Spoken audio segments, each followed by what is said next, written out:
Blood-stained innocence. Once upon a time in a quaint suburban neighborhood, lived a seemingly ordinary family. Mr. and Mrs. Thompson, along with their 2 children, Emily and Michael, appeared to be the epitome of a happy family. However, beneath the facade of their picture-perfect life, lurked a dark secret. Emily, the elder of the 2 siblings, was a shy and reserved girl. She often kept to herself, displaying an uncanny fascination with sharp objects from an early age. As she grew older, her obsession with knives and blades only intensified.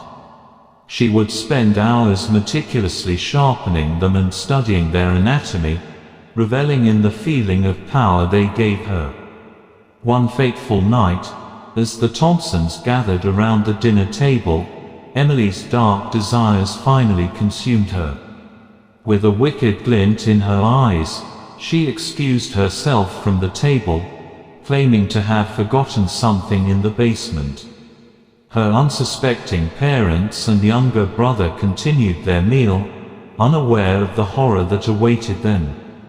Armed with a gleaming kitchen knife, Emily silently crept back up the stairs, her heart pounding with excitement. She approached her parents from behind and with cold precision, slit their throats in quick succession, blood spurting out in a gruesome display. Shock and terror painted their faces as they collapsed to the floor, lifeless. Hearing the commotion, Michael rushed into the room, only to be met with the same fate. Emily's eyes gleamed with a twisted sense of satisfaction as she watched the life drain from her brother's eyes. She stood amidst the carnage, bathed in blood, her heart pounding with exhilaration. As the night turned to dawn, Emily carefully cleaned up the scene, wiping away any traces of her heinous deeds. She then meticulously staged the scene to make it look like a burglary gone wrong, placing the knife in her brother's hand and rearranging the furniture to make it seem like a struggle had occurred.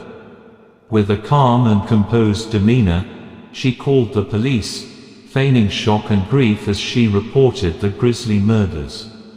In the days that followed, Emily played the role of a grieving daughter and sister to perfection, receiving sympathy and condolences from the community. However, deep down, she reveled in the thrill of her dark deed, enjoying the twisted power and control it had given her. As the investigation unfolded, suspicions were initially cast on the possibility of a random break-in. But as the evidence unfolded, and the pieces of the puzzle slowly fell into place, the truth began to unravel. Emily's facade of innocence started to crack, revealing the psychopathic monster that lurked beneath. In the end, Emily's sinister secret was uncovered, and she was arrested for the heinous murders of her family. Her eyes gleamed with a sense of satisfaction as she was led away, a chilling smile playing on her lips. And the once idyllic Thompson family was torn apart by the dark and twisted actions of their own daughter. Emily's legacy became a haunting tale of a psychopath girl with blood-stained innocence, a chilling reminder that darkness can lurk in the most unexpected places.